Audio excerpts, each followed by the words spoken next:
Voilà, salut, bonjour à tous, j'espère que vous allez bien. Donc voilà, cours la suite en UE1 aujourd'hui sur oxydoréduction acide-base.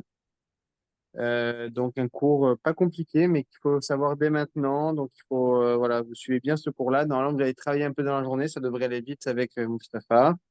Et voilà, donc tout est bon. Donc Moussava, je te laisse partager ton document. D'accord. On est tout bon. Et juste que s'il y a des gens en salle d'attente, tu les acceptes, si ça t'embête pas. Merci beaucoup. Ok. Bonjour à tous. Donc, Majida, bienvenue pour ce cours de oxydoréduction. J'espère que vous l'avez travaillé. Pour ceux qui n'ont pas travaillé, c'est pas grave. Aujourd'hui, on va revoir les grosses parties, puis je vais vous donner quelques moyens mnémotechniques que j'ai utilisés moi durant mon année et qui m'ont servi. Donc, je ne sais pas si vous commencez un petit peu à me connaître, mais moi, j'axe plutôt pour ces cours Zoom sur les moyens mnémotechniques que je peux vous donner.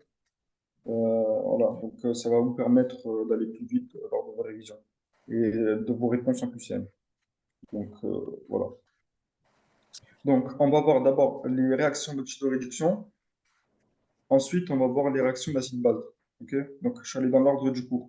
À savoir aussi que pour ce cours qui est fait en 2 heures à la fac, c'est un des rares cours où le polycopié qui est fourni par la fac est suffisant. C'est assez rare.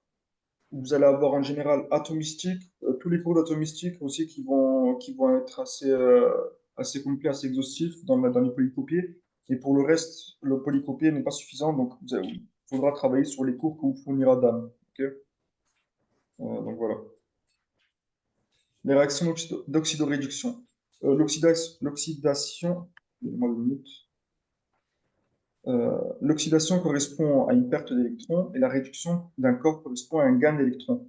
Donc, pour ceux qui n'ont pas fait spé physique au lycée et qui ne savent pas trop ce que ça veut dire, vous avez par exemple un atome de fer.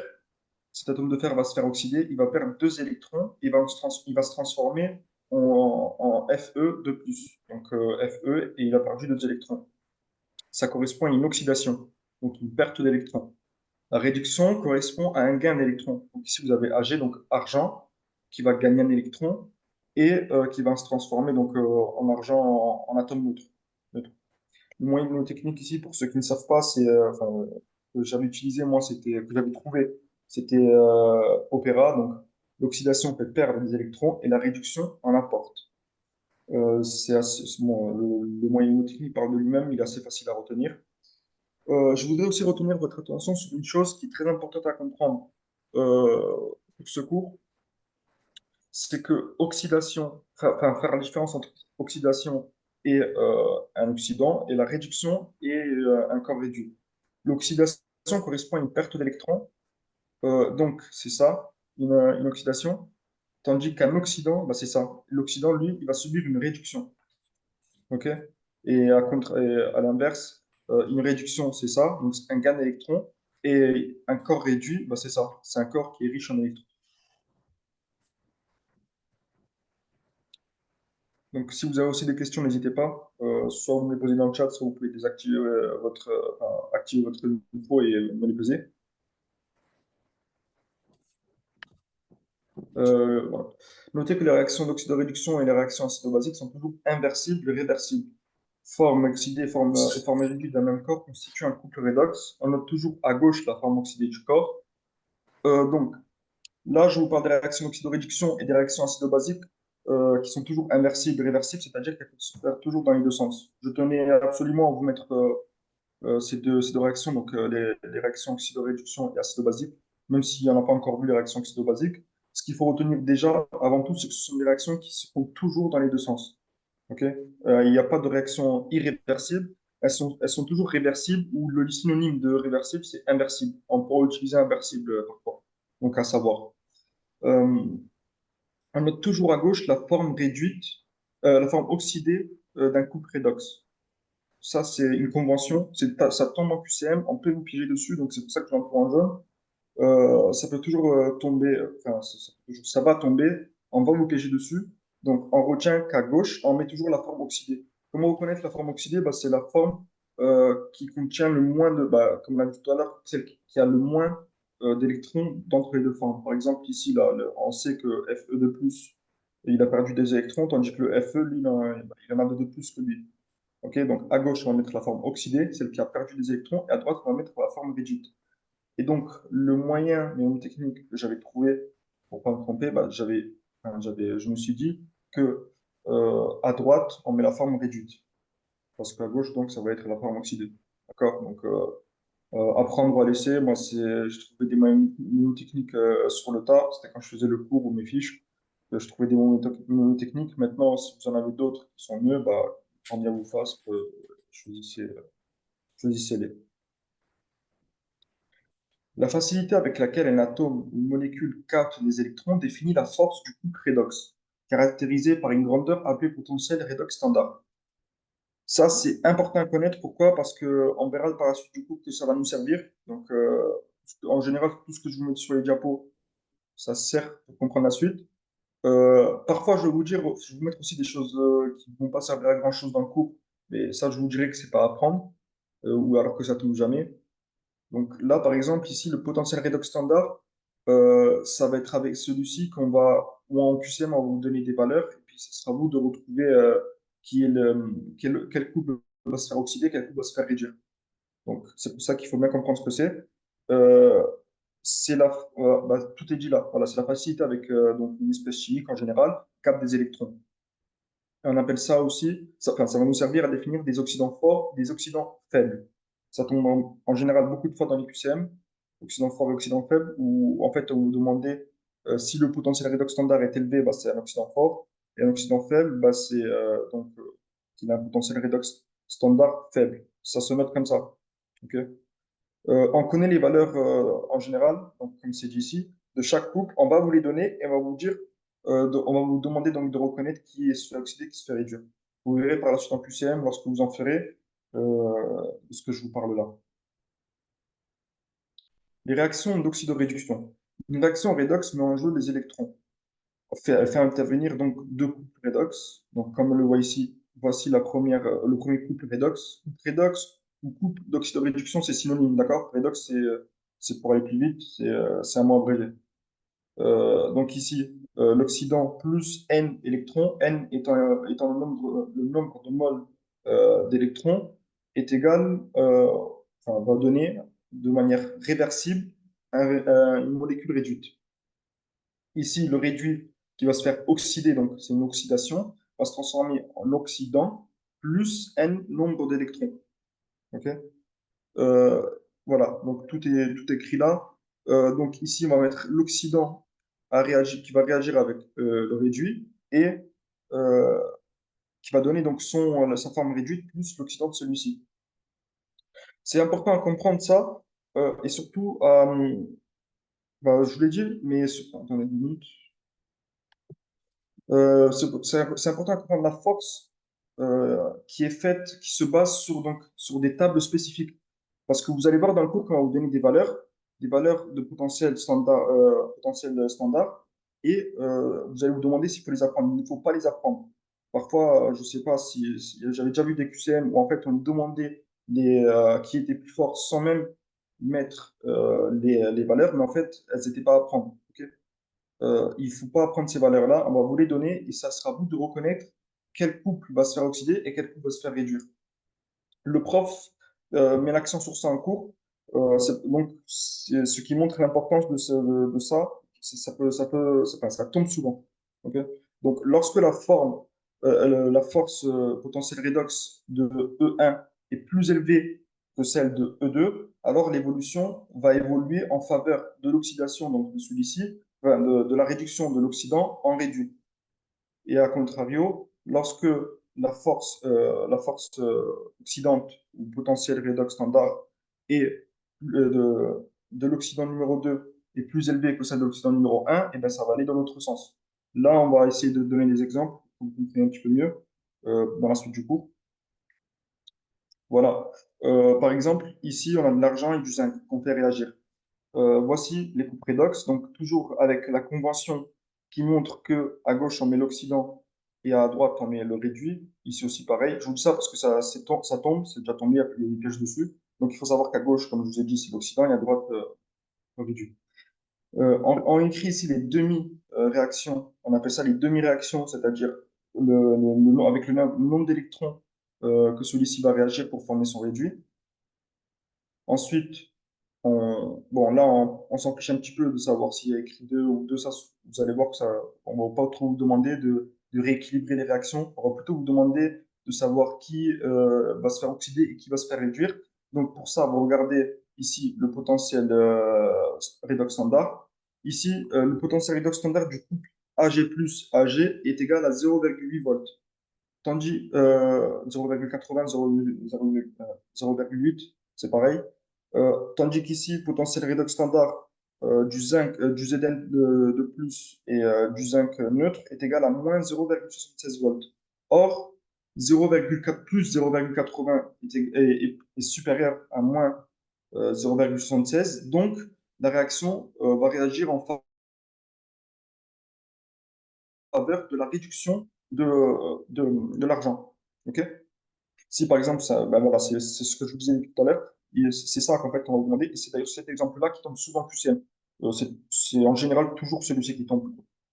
Donc le couple Ag plus Ag est plus fort que le couple Zn de plus Zn. La réaction évolue dans le sens 1. Donc elle évolue dans le sens de la réduction de l'argent et de l'oxydation du zinc.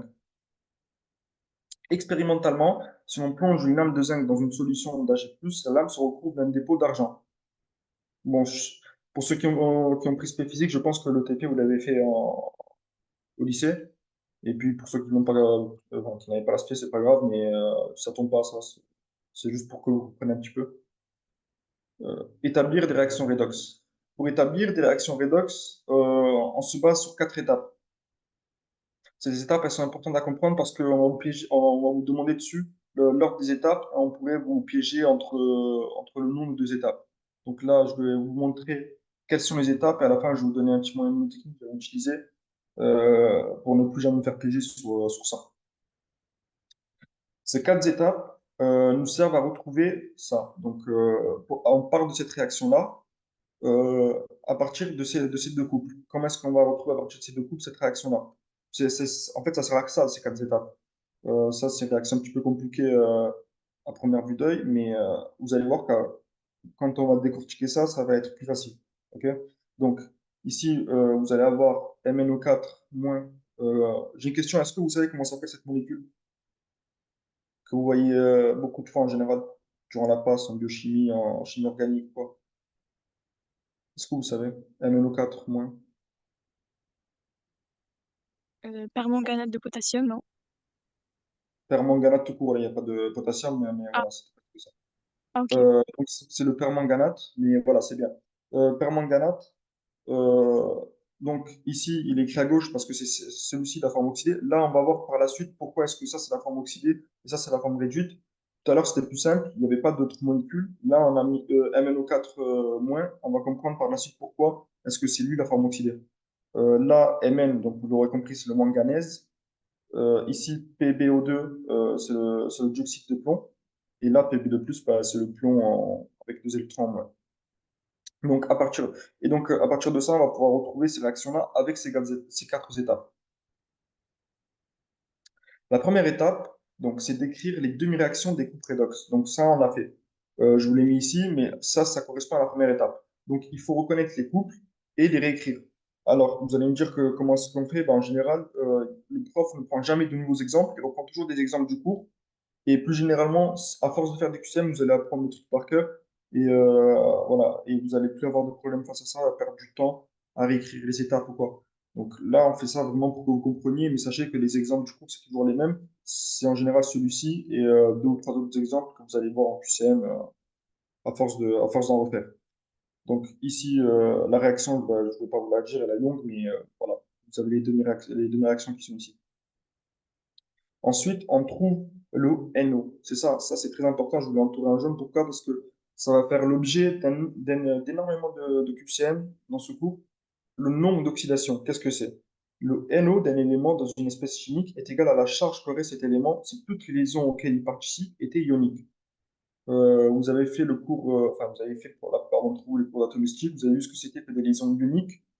Ce sont des liaisons fortes où un électron arrache totalement, enfin, un atome arrache totalement l'électron de l'atome avec lequel il faisait sa liaison. Enfin, ça, c'est en deux mots simples, mais vous avez la définition d'un cours qui est plus complète.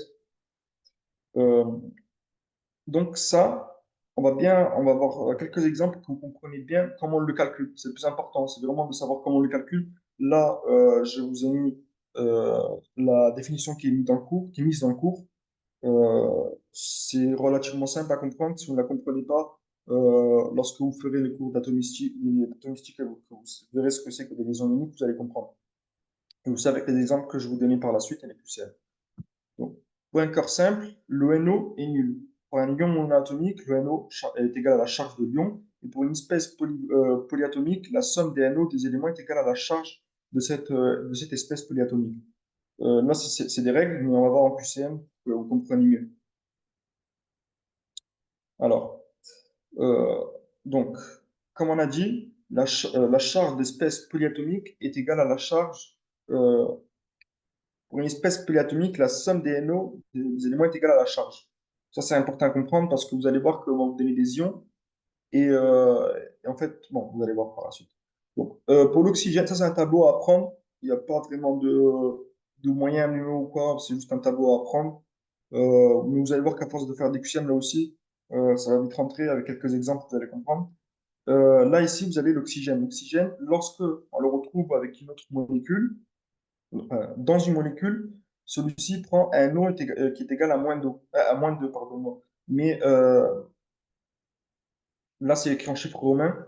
Donc, voilà, j'espère que vous savez un petit peu les chiffres romains parce que vous allez voir qu'il va y avoir certains chiffres cette année qui vont être en chiffres romains. Donc, il va falloir bien les maîtriser, au moins jusqu'à 5. Euh, voilà. Ensuite, le dioxygène et l'ozone, ici O2 et O3, ce sont des corps simples. Donc voilà ici l'exemple que je vous ai donné tout à l'heure. Pour un corps simple, l'ONO est nul. Euh, donc ici, vous avez un corps simple qui est composé de mêmes atomes. C'est une espèce polyatomique qui est composée de mêmes atomes. Okay, c'est une molécule qui n'est faite que d'atomes d'oxygène. Donc son NO est égal à zéro. Peroxyde et peracide. Alors là, dans le cours, on dit ça comme ça, mais vous ne savez pas ce que c'est que des peroxydes et des peracides. Je vous ai mis les images ici. Ici, donc, on a l'image du peroxyde, donc c'est H2O2. Pour ceux qui ont fait les cours de chimie organique, on appelle ça aussi l'eau oxygénée. Okay. Donc, enfin, la molécule d'eau, c'est H2O. Là, c'est la molécule de peroxyde, c'est H2O, enfin H2 et O2. Ok. Son NO, son nombre d'oxydation est égal à -1. Et pour celui du péracide, donc péracide, c'est un acide carboxylique avec un O. Enfin, c'est une espèce d'acide carboxylique avec un O entre ce carbone-là et l'OH. Et voilà, c'est ça qu'on appelle un péracide. Son NO aussi, il est de -1. Là, c'est vraiment des définitions de cours. Ça va pas tomber en général, mais c'est toujours bon à savoir parce qu'en QCM, on va vous poser des questions dessus. Faut savoir qu'en général, on passe, peu importe vos prépas, peu importe les QCM de qui vous faites, les tuteurs vont toujours, que ce soit même du TAM, hein, même du TAM, vont toujours vous poser des questions plus compliquées que ce qui tombe réellement en QCM pour que vous soyez préparé à tout. Et aussi parfois pour s'amuser. Des fois, ils font des pièges de con, mais vraiment pour vous faire chier. Donc là, vous avez l'hydrogène. L'hydrogène, si vous allez voir après, je vais vous donner quelques exemples. C'est un cas un petit peu particulier parce que son nombre d'oxydation dépend de l'atome avec lequel il va faire une liaison. Il va faire une liaison avec un atome plus électronégatif que lui, comme par exemple le chlore, celui-ci va prendre un nombre d'oxydation de +1. Lorsqu'il va le faire avec un atome donc, qui est moins électronégatif, comme le lithium par exemple, ici, lui, il va prendre un nombre d'oxydation de -1. Pourquoi +1 et -1 et pourquoi en général le NO c'est en chiffres comme ça? Pourquoi? Parce que tout ça, c'est lié à l'électronégativité qu'on avait vu la dernière fois. Je ne sais pas si vous vous en souvenez, mais je vous avais dit que l'électronégativité, ça allait vous servir pour d'autres cours. c'est la capacité d'un atome à attirer des électrons vers lui lorsqu'il fait liaison. Là, lorsqu'il fait liaison avec le chlore étant plus électronégatif que l'hydrogène, celui-ci va attirer, le chlore va attirer les électrons pour lui. Et si on reprend la définition du NO, qu'est-ce que c'est? C'est le nombre, enfin, c'est égal à la charge qu'aurait cet élément si toutes les liaisons auxquelles il participe étaient ioniques. Donc ici, la liaison avec le HCl, elle est polarisée. Donc je ne sais pas si vous vous souvenez, elle est polarisée, mais elle n'est pas encore ionique.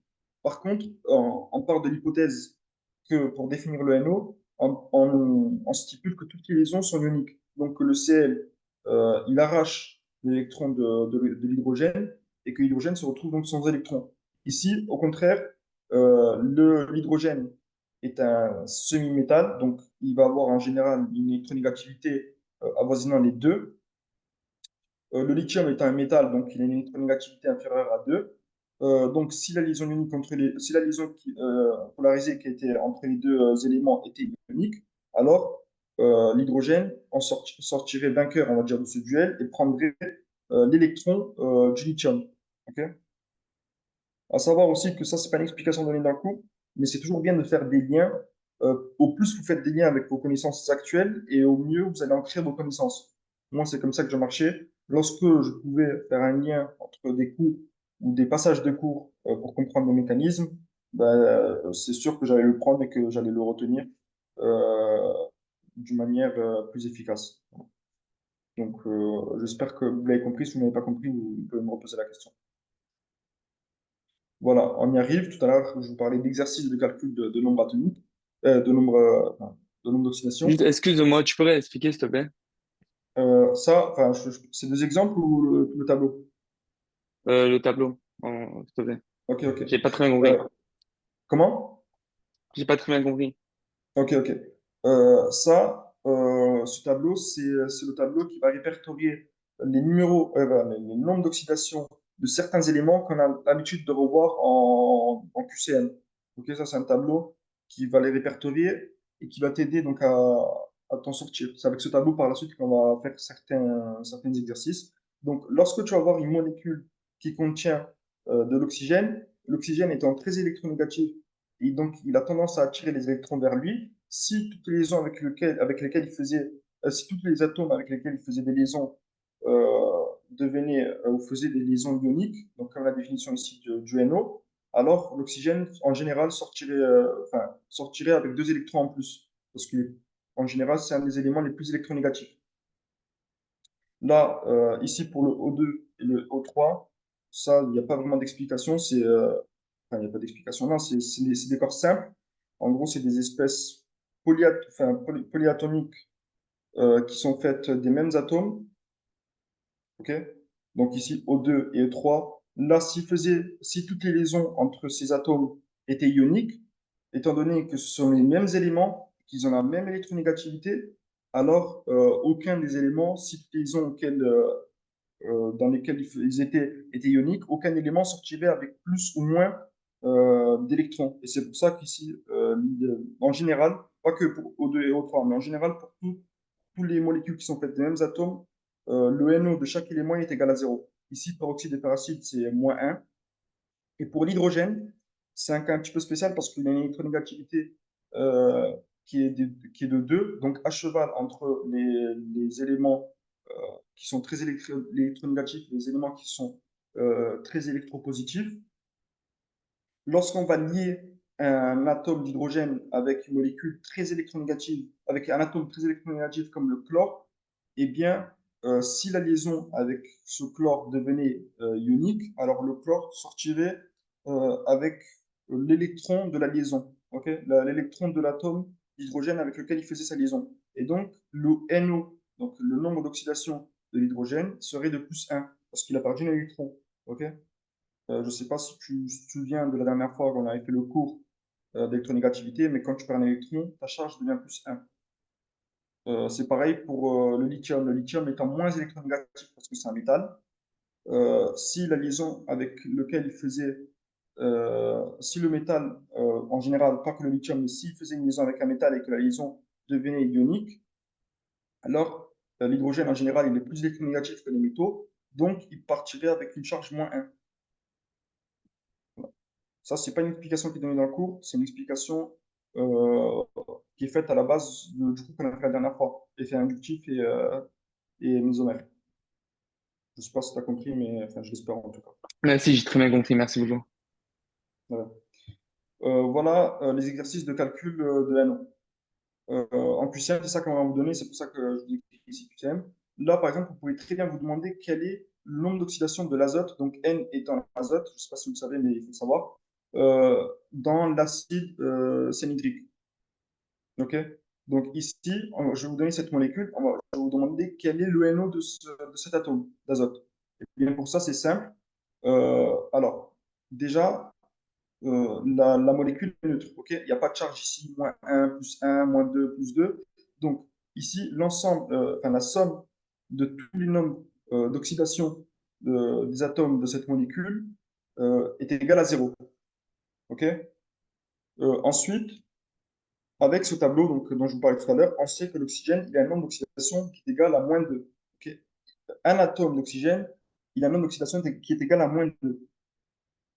Or, ici, il y a trois atomes d'oxygène. Donc, ici, les trois oxygènes, ils vont avoir un total de nombre atomique, de nombre d'oxydation qui est égal de moins 6. OK? Et ici, le H, étant donné qu'il est lié à un atome d'azote, donc l'atome d'azote est plus électronégatif que l'atome d'hydrogène. Ça, pourquoi je le sais? Parce que j'ai en moi l'image du tableau périodique. Je ne sais pas si vous vous souvenez la dernière fois du tableau périodique. On l'avait vu ensemble. On avait vu que l'électronégativité devenait de plus en plus élevée de gauche à droite et de bas en haut. Ok. Là, c'est pour ça que je sais que l'azote est plus électronégatif que l'hydrogène. Et donc, l'hydrogène ici, il part avec un nombre d'oxydation qui est égal de plus 1. Et l'azote, enfin, peu importe pour l'azote, on verra, mais voilà la correction. Voilà. Donc ici, le NO de l'hydrogène, il est de plus 1. Pourquoi? Parce qu'il est lié à l'azote. Or, l'azote, il est plus électronégatif. Donc, l'hydrogène, ici, il a une charge de plus 1. Le NO d'un atome d'oxygène est de moins 2. Or, il y a trois atomes d'oxygène dans l'acide cyanhydrique. Donc, il y a un total de 3 fois moins 2, donc moins 6. Et le total est égal à 0. Donc, c'est ça l'inconnu, c'est ça qu'on cherche, c'est le NO de N. Okay. Or, ici, on sait que 1 plus x, donc la variable qu'on cherche, qui est le NO de n, moins 6 est égal à 0. Pourquoi 0? Parce que je vous ai dit qu'ici, la molécule est neutre. Il y a pas de charge ici. Okay. Donc, est égal à 0. Donc, c'est très simple. Ensuite, pour résoudre, on fait plus 6 de chaque côté. Donc, ici, ça devient 1 plus NO est égal à plus 6. Et là, on fait moins 1 de chaque côté. Donc ici, on se retrouve avec NO est égal à 6 moins 1. Donc, or 6 moins 1 est égal à 5. Voilà. Ici, c'est 5 en chiffre romain. Donc, c'est une espèce de V. Ça, c'est un chiffre romain. Je ne sais pas si vous avez compris. On va J'ai le faire. compris, mais j'ai juste une question. Pourquoi, Oui. comme tu as dit, comme le H, il est lié au N, du coup, il se fait, on va dire, attirer, et du coup, il gagne un. OK. Mais pourquoi le N, il n'est pas directement lié à O3? Ah, ça, il faut avoir la molécule en tête. Sache que, comme je t'ai dit tout à l'heure, tu me poses la question parce que tu ne connais pas la molécule, mais sache que les exemples que tu vas avoir dans ce cours, ce sont les seuls exemples qui peuvent tomber en QCM. Donc, si tu vas avoir toutes les molécules et que tu les as toutes en tête, eh bien, tu es sûr. Ah, il n'y a euh, pas de liaison entre ouais. le N et le O. C'est ça que Attends, tu je veux vais te dire. montrer la molécule.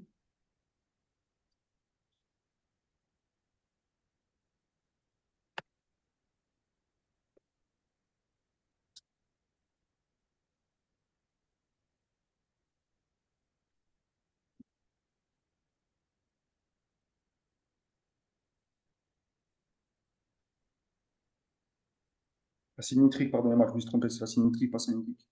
Voilà, elle est là, la molécule. Ok? Je ne sais pas si tu arrives à voir, mais tu vois Ouais. qu'ici, le H, il est lié à O. O est un atome très électronégatif, enfin, en tout cas plus électronégatif que le H. Donc ici, le NO ici de l'hydrogène, grâce euh, ce tableau, donc le tableau qu'on a vu tout à l'heure, ici, si, étant donné qu'il y a plus d'électronégatifs, donc le NO de l'hydrogène, il est de plus 1. OK? Ok, Et puis pour ce qui est ok. de,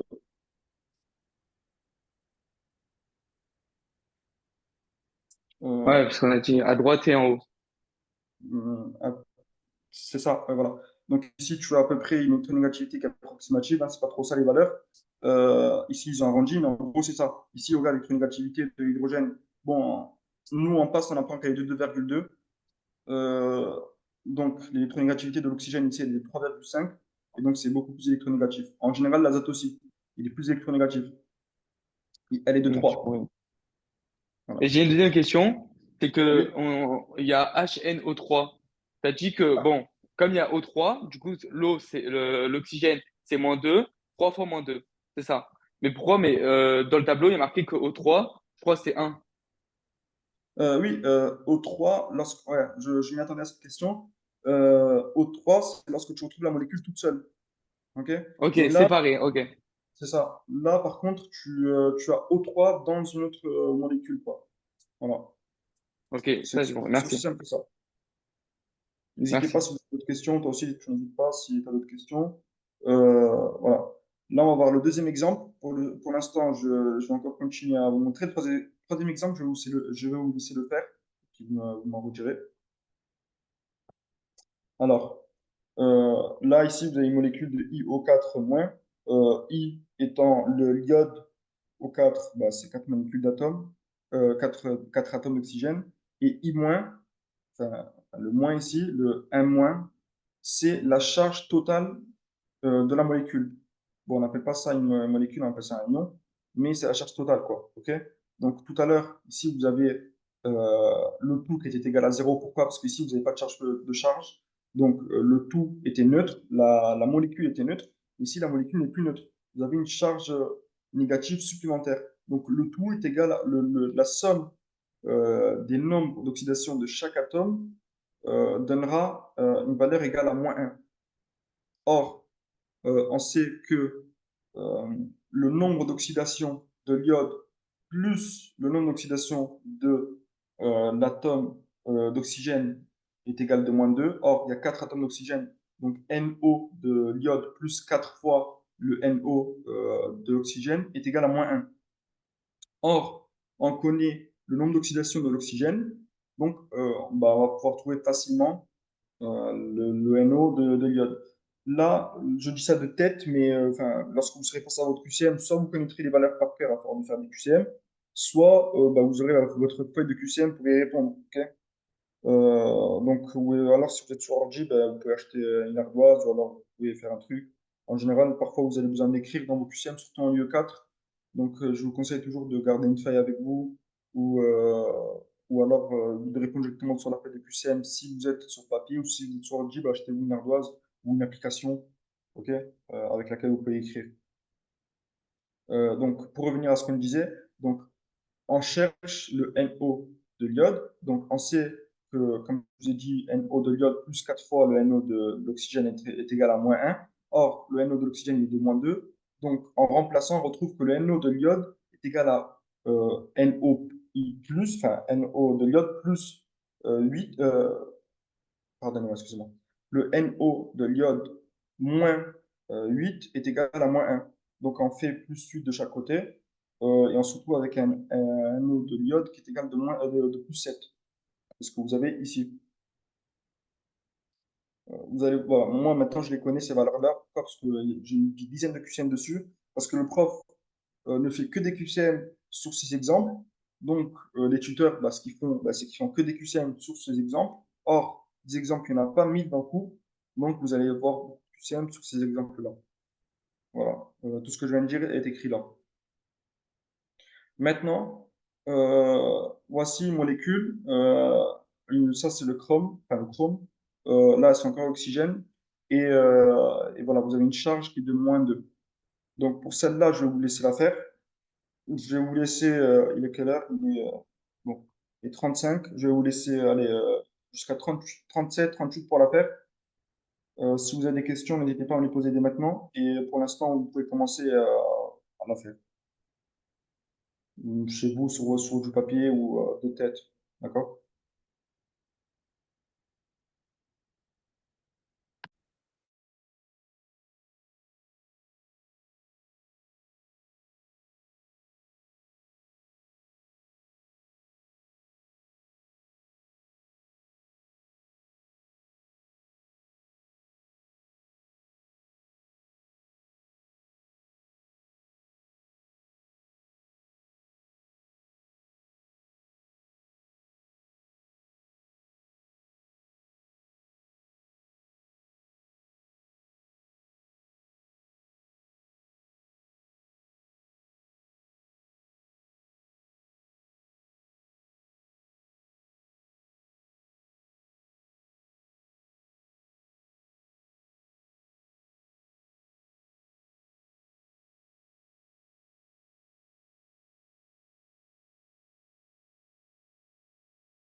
Alors, il est 36, il est bientôt 37, donc je sais pas si vous avez le temps de le faire. Je pense pas grave, pour avancer un petit peu, je vais raccourcir le temps de travail, enfin, votre temps, et puis on va commencer dès maintenant. Dans le chat, j'ai vu qu'il y a Mohamed Youssef qui a laissé un message. Euh, Tu me dis que c'est 12. Mais le problème, c'est que je t'ai demandé le numéro atomique du chrome, et pas du dichrome. Là, tu m'as donné le numéro atomique des deux atomes, donc il faut Ah diviser ouais. par deux. Bah, du coup, 6. Ouais, ça fait 6 exactement. C'est ça. Donc voilà, tout est ici. Donc, pour ceux qui n'avaient pas compris, n'ont pas encore compris comment ça marche, qui n'ont pas eu le temps de le faire ou quoi, qui avaient la flemme, alors, vous savez que le total, enfin, la somme de chaque, du NO de chaque atome fait moins 2. Ok? Donc, on commence toujours par mettre que le total est égal à moins 2. Ça, c'est la première chose qu'on fait. Enfin, c'est la première chose que je faisais moi, voilà, c'est comme ça que je faisais. Ensuite, je sais que le NO de l'oxygène, d'un oxygène, il est de moins 2. Or, il y a 7 atomes d'oxygène, donc c'est 7 fois moins 2. Ensuite, je réécrivais, donc vous avez 2 NO de Cr, parce qu'il y a 2 atomes ici de chrome, plus 7 fois moins 2 est égal à moins 2. Ok? Donc 7 fois moins 2 est égal à moins 14. Donc ici, vous faites plus 14 de chaque côté. Donc vous allez avoir un total de 12 ici. Vous divisez par 2 de chaque côté. Et vous avez un O du chrome qui est égal à 6. Ok? J'espère que vous avez compris. C'était les 3 exemples qui étaient donnés dans le cours. Je ne voulais pas mettre d'autres exemples de moi-même. Pourquoi? Parce que enfin, ça ne servira à rien. Ça servira à rien, peut-être pour vous faire comprendre, mais c'est mieux de vous faire comprendre directement avec les exemples du cours qui tombent. Voilà.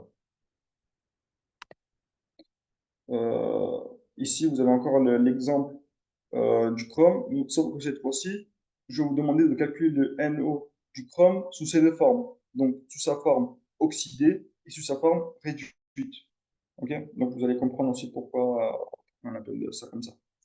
Donc ça, on va essayer de le faire dès maintenant. Si vous voulez activer le micro et prendre la parole, allez-y. Sinon, bah, je vais essayer de le faire. Non? Ok, prétendant? Ok. Mais la Euh, première, on l'a déjà fait, la première. Vous l'avez déjà faite. Si vous voulez la refaire, La première du couple. La deuxième, on l'a pas faite. la deuxième, La deuxième, ça fait 3, non? voilà, il n'y a pas, voilà, y a pas de Ah oui, non, complication c'est à faire. bon, non, c'est juste pour savoir. Mais la première, c'était celle qu'on vient de faire. Ouais, bah, c'est celle-là. Ok, ok, c'est bon. Et donc, vous remarquez quoi? Vous remarquez qu'ici, vous avez un plus 6 et là, vous avez un moins 3. Donc, ici, le NO d'un atome de chrome, il est plus élevé que le NO d'un atome ici de Cr plus 3. Donc, or, le NO, qu'est-ce que c'est? C'est la charge qu'aurait cet atome en question si toutes les liaisons auxquelles il participait étaient ioniques. Donc, finalement, ici, le Cr est plus oxydé, donc il a moins d'électrons, il est plus oxydé que celui-ci. C'est pour ça que tout à l'heure que je vous disais qu'on verra pourquoi est-ce que Cr2 OCF2- on le met à gauche, comme la convention le veut, donc comme le plus oxydé, on le met à gauche. Et pourquoi Cr3+, qui, à première vue d'œil, il a des 3 charges de plus, est à droite? Voilà, maintenant vous comprenez pourquoi. Et historiquement, même étymologiquement, lorsqu'on dit oxydé, bah, il y a le mot oxygène, quoi. Euh, donc, en général, toutes les molécules qui ont de l'oxygène, c'est des molécules qui sont sous forme oxydée. Ok? Voilà. J'ai juste pas compris pourquoi au final on met à droite le réducteur et l'oxydant à droite, à gauche. Ça, c'est une convention. Enfin, c'est une convention, c'est-à-dire que c'est un décret, enfin, c'est des scientifiques qui C'est sont une mis d'accord règle, sur c'est une ça. règle. Comment? C'est une règle, quoi. Ouais, voilà, c'est ça. Moi, je Ok. voulais juste donner un moyen mnémotechnique pour la retenir, mais il n'y a pas de justification à ça. Ouais. Donc le couple Ox-Red, du coup. Comment? Le couple Ox-Red. C'est ça, mais nous, on l'appelle redox. Ah, ok. Ouais, tu vois, c'est pour ça, pour te montrer un petit peu la traduction, mais Ok. ouais, c'est Oxred, ouais. Donc, si tu veux retenir ce terme, grand mathophosse, après, j'avais donné aussi le moyen, donc à vous de voir, à vous de créer vos moyens mnémotechniques. Moi, dans ce cours, je vais vous en donner d'autres. À vous de voir si vous voulez les prendre ou vous ne voulez pas les prendre, mais moi, ce que je vous conseille, c'est de travailler comme je fais là. C'est-à-dire de chercher toujours des moyens mnémotechniques, de toujours aller plus vite, de toujours se surpasser. Et c'est en allant plus vite, notamment dans les QCM, qu'on s'améliore. Voilà. Maintenant, on va voir quelles sont les 4 étapes pour faire voilà, pour passer de ça à ça. OK? Il y a 4 étapes pour les réactions redox. Donc, la première étape, c'est de réécrire les demi-réactions. Donc, ça, c'est ce qu'on a fait tout à l'heure. Donc, MnO4, Mn2+, et PbO2 et Pb2+. La deuxième étape, c'est de déterminer le nombre d'électrons mis en jeu. Donc, pour ça, on fait la différence entre les NO de la forme oxydée et réduite de l'élément subissant la demi-réaction, et si nécessaire, multiplier la valeur obtenue par le nombre d'atomes subissant la réaction. Bon, ça, si vous l'avez compris, tant mieux. Si vous ne l'avez pas compris, c'est pas grave, vous allez comprendre après avec un exemple. Donc, pour déterminer le nombre d'électrons ici, vous allez voir après dans l'exemple, il y a un exemple plus bas, on fait donc comme on a fait tout à l'heure pour le Cr2O7- et Cr3+. On fait la différence des NO entre les deux formes, oxydée et réduite. Et là, vous savez quel est le nombre d'électrons qui est mis en jeu pour la demi-réaction. OK? Et si jamais vous verrez qu'il n'y a pas un même nombre d'électrons qui est mis en jeu dans ce prédox et dans celui-ci, et dans ce cas, il va falloir multiplier, OK, pour avoir un même nombre enfin, un même nombre de coefficient stoichiométrique d'électrons. Soit vous savez du lycée, soit après je vous montrerai comment on fait. La troisième étape, c'est obtenir l'équilibre de la charge électrique en sorte qu'elle soit identique des deux côtés de l'équation de demi-réaction. Donc, soit on ajoute des ions du côté de l'oxydant au milieu acide, ou ajouter des ions OH ou moins du côté du réducteur en milieu basique. À savoir que ça, c'est une règle, enfin, on s'en fout de celle-là. Tout à l'heure, je vais vous montrer comment on fait. En QCM, on va jamais demander d'ajouter des OH. Pourquoi? Parce que l'OH, c'est en milieu basique. En général, le QCM, c'est toujours en milieu acide. Donc, on s'en fout de ça, de cette loi. Il faut juste retenir pourquoi, parce que on va vous piéger dessus. C'est tout. Il faut juste retenir qu'à la troisième étape, on équilibre la charge électrique. Quatrième étape, respecter la loi de conservation de la matière, ajouter des molécules d'eau du côté opposé à celui où des ions H+, ou H- ont été introduits. Enfin, multiplier les coefficients de chaque demi-réaction par un scalaire pour rendre le nombre d'électrons identiques dans chaque demi-réaction et combiner les deux demi-réactions pour établir l'équation bilan final cherché. Il y a un moyen mnémotechnique que j'avais utilisé, moi, qui m'avait servi. Pour retenir juste les troisième et quatrième étapes, on peut vous piéger, c'est-à-dire échanger et vous dire que la troisième étape, c'est pour enfin, c'est pour la conservation de la matière et la quatrième, c'est pour la conservation de la charge électrique. Juste pour ces 3, 4 étapes. La première, elle est simple. La deuxième, enfin, la première étape est simple, donc il n'y a pas de moyen. La deuxième étape, bah, enfin, le mot c'est NOEM, NOEM. Donc NO pour la deuxième étape, E pour la troisième étape, donc charge électrique, et M pour la quatrième étape, qui est conservation de la matière. M pour matière, E pour charge électrique, et NO bah, pour NO de la deuxième étape. On fait la différence des NO de chaque élément du couple redox. Donc encore une fois, si vous voulez prendre, ou alors si vous voulez en trouver un autre dans une technique, qu'on vous fasse. Les réactions d'oxydoréduction étant inversibles et spontanées s'accompagnent d'une variation d'enthalpie libre delta G. On note delta G, la variation d'enthalpie libre, ou quel est le synonyme? Je pense que vous l'avez vu en thermodynamique pour ceux qui ont fait le cours. Donc, si jamais il y en a qui ont fait le cours, dites-moi quel est le synonyme de la variation d'enthalpie libre, pour savoir si vous savez. Non, personne ne le sait. Personne n'a fait le cours de thermo? Bon. Ici, le synonyme, ça va être énergie de Gibbs. C'est un terme que vous allez voir en thermo. On peut vous piéger dessus, donc c'est pour ça que je voulais que vous le sachiez. L'énergie libérée par la réaction qui est réutilisable, et donc ça, c'est la formule. En gros, ça, c'est un rappel de thermo. Je ne suis pas censé le faire, mais pour que vous compreniez bien ce que c'est, delta G, donc l'énergie de Gibbs, c'est l'énergie qui est libérée et qui est réutilisable lors d'une réaction chimique. Lorsque la réaction est spontanée et réversible, delta G, ça c'est un rappel de thermo, donc si vous ne savez pas, c'est pas grave, moi je fais ce rappel, c'est pour ceux qui ont fait le cours. Lorsque delta G est inférieur à 0, on dit que la réaction est exergonique, donc qu'elle libère de l'énergie. Or, les réactions inversibles et spontanées ont toujours un delta G inférieur à 0. Voilà. Et c'est pour ça que, c'est pour ça qu'on dit que l'énergie est réutilisable, parce que c'est une énergie qui est libérée, on va dire. Ici, vous avez une simplification de ce gros morceau de formule en K. K étant la constante d'équilibre de la réaction. C'est vers quoi la réaction va tendre. Ok. Lorsque vous avez dans un bocal, dans un verre, peu importe, je sais pas, dans tout ce que vous voulez, deux réactifs. Donc ici, par exemple, 2Mn2 plus et 5PbO2 plus 4H plus, vous avez toujours à la fin un équilibre qui aboutit. Ok, la réaction ne va pas durer 1000 ans. Vous n'allez pas avoir toujours une réaction qui va se former, des milliers de couleurs qui vont se former sans cesse. Non, c'est deux réactifs qui vont donner deux produits, enfin, parfois un produit, et où la réaction va tendre vers l'équilibre un jour ou l'autre. Ok. Cet équilibre, il est donné par K. Cet équilibre, comment est-ce qu'on fait pour le calculer? C'est un rappel de terminal pour ceux qui avaient spé physique. Pour ceux qui n'avaient pas, c'est pas grave, on ne demandera, on ne piégera pas dessus. D'ailleurs, on ne posera aucune question dessus. C'est vraiment, si vous le savez très bien, si vous ne savez pas, c'est pas grave. C'est pour mieux comprendre la formule. Comment est-ce qu'on fait pour trouver K, donc l'équilibre? On fait le produit de ce qui est formé divisé par le produit des réactifs. Pour chaque, ici, pour chaque molécule, on va mettre en puissance leur coefficient stoichiométrique. Donc ici, MnO4 moins, bah, vous allez mettre en puissance 2. Pourquoi? Parce que ce coefficient stoichiométrique, c'est 2.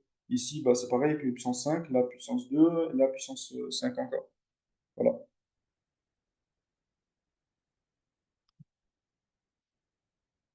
L'atteinte de l'équilibre met également en jeu un échange d'électrons. Les réactions redox sont donc le siège de phénomènes électriques.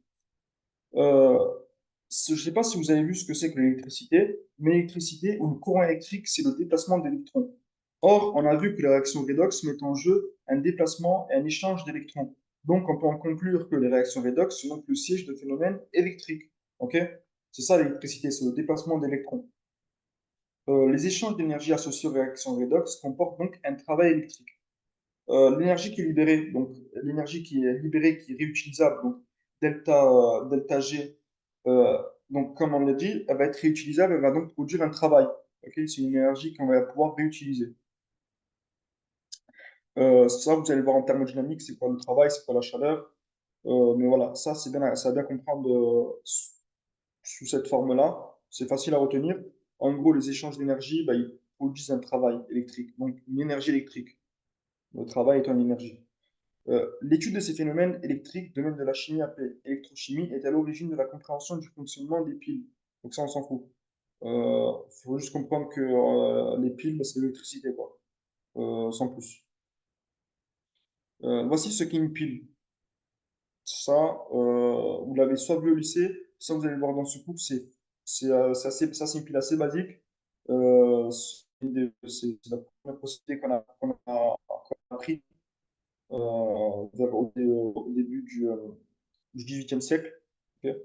Donc, en gros, c'est quoi? C'est vous avez deux récipients ici. Un récipient, il contient du Zn de plus et un autre qui contient du Cy de plus. Ici, vous allez avoir une lame de zinc et là une lame de cuivre. Comme c'est écrit ici, une lame de zinc et une lame de cuivre qui plongent respectivement dans une solution de Zn de plus et Cy de plus. Indispensable d'avoir le point ionique pour former le système. Les ions sont associés à du sulfate. Il doit y avoir un consanguin pour permettre aux électrons de migrer d'un milieu à l'autre. Le V est un voltmètre ici. On aurait pu mettre une lampe ou un voltmètre, peu importe, pour montrer que le courant passe.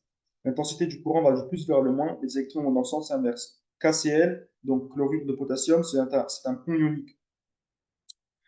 Ici, pour revenir sur cette phrase-là, l'intensité du courant va du plus vers le moins. Les électrons vont dans le sens inverse. Ça, vous le verrez en électrophysiologie, mais c'est très important à comprendre. Là aussi, on va vous piéger plein de fois dessus. En gros, le courant tel qu'on le connaît nous va du plus vers le moins. Mais les électrons, eux, se déplacent du moins vers le plus. Ok. Pourquoi est-ce qu'il y a cette différence-là? Parce au départ, lorsqu'on a découvert la pile et l'électricité, ça c'est un rappel d'histoire, hein, mais c'est pas à apprendre, c'est juste pour mieux retenir. Lorsque on avait découvert la pile, donc à l'aube du XVIIIe siècle, on pensait donc que le courant allait dans ce sens. Mais c'est bien après, grâce à d'autres études, qu'on a appris que donc c'est donc les électrons qui se déplacent du moins vers le plus et qui sont à l'origine de l'électricité. Mais on a gardé cette convention. Pourquoi? Parce que enfin, on s'était largement servi de la convention du plus vers le moins et c'était trop compliqué à l'époque pour changer ça. Mais c'est à bien comprendre pourquoi, parce qu'on va en faire plein de pièges dessus, vous allez revoir dans plein de cours, vous allez avoir ce piège dans plein de cours, donc c'est très très important à retenir. Le fonctionnement d'une pile en soi, il tombe pas en QCM, donc on va essayer de pas perdre de temps dessus. Si vous n'avez pas compris, ou si vous voulez que je vous l'explique parce que vous êtes curieux, bah, je peux vous expliquer à la fin comment ça marche si vous n'avez pas compris ce schéma. Donc, l'équation de Nernst. L'équation de Nernst, c'est une équation qui va tomber potentiellement, mais sous une forme plus simplifiée, où en fait, on va juste vous demander qu'est-ce qui est proportionnel à quoi. Ok. C'est pour ça qu'on va essayer d'éviter de refaire toute la démonstration de la formule. C'est pas le but. Vous allez perdre du temps. Il faut juste comprendre la finalité de la formule. En gros, l'équation de Nernst, on a une réaction, donc une réaction qui va mettre en jeu deux couples redox.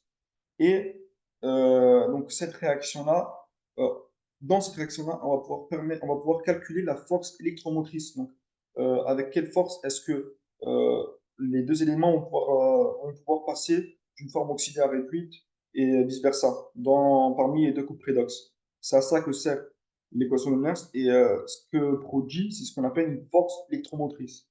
Ok. Ça reprend donc tout ce qu'on avait dit depuis tout à l'heure avec des simplifications ensuite. Ça tombe jamais. On ne va pas vous demander de calculer ça ou ça parce que vous n'avez pas de calculatrice.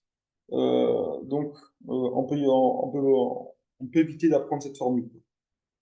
Donc, il faut juste retenir la généralisation de la formule. En généralisant, pour toute réaction d'oxydoréduction de la forme AOX1 plus BRF2 est égal à CRF1 plus BOX2, ça reprend tout ce qu'on a dit depuis tout à l'heure.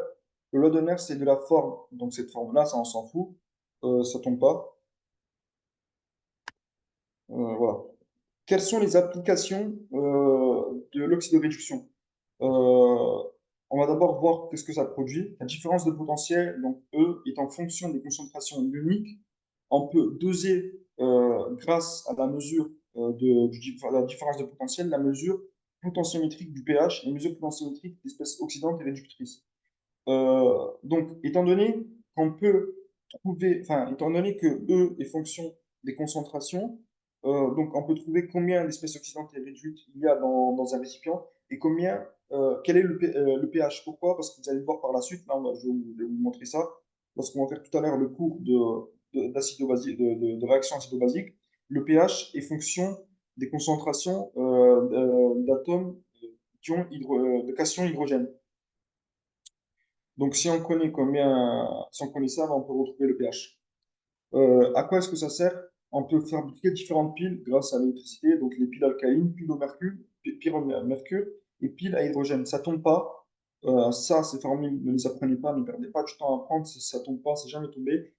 À la limite, en QCM, mais vraiment, ça, c'est vraiment si vous avez un tuteur, on peut juste vous piéger enfin, vous demander quels sont les types de modèles de puits qui sont en usage courant grâce à l'électricité, mais c'est tout. On va jamais vous demander d'apprendre ça. En général, on ne vous demandera pas d'apprendre des réactions. Ok. Euh, Acide-base. Donc voilà, on a fini l'oxydoréduction. Si vous avez des questions, vous pouvez me les poser maintenant. Vous pouvez me les poser soit aussi à la fin, ou alors vous pouvez me les poser directement sur WhatsApp en privé. Les définitions d'acide base. L'acide est une espèce susceptible de libérer ou de céder au moins un ion H+, donc un proton.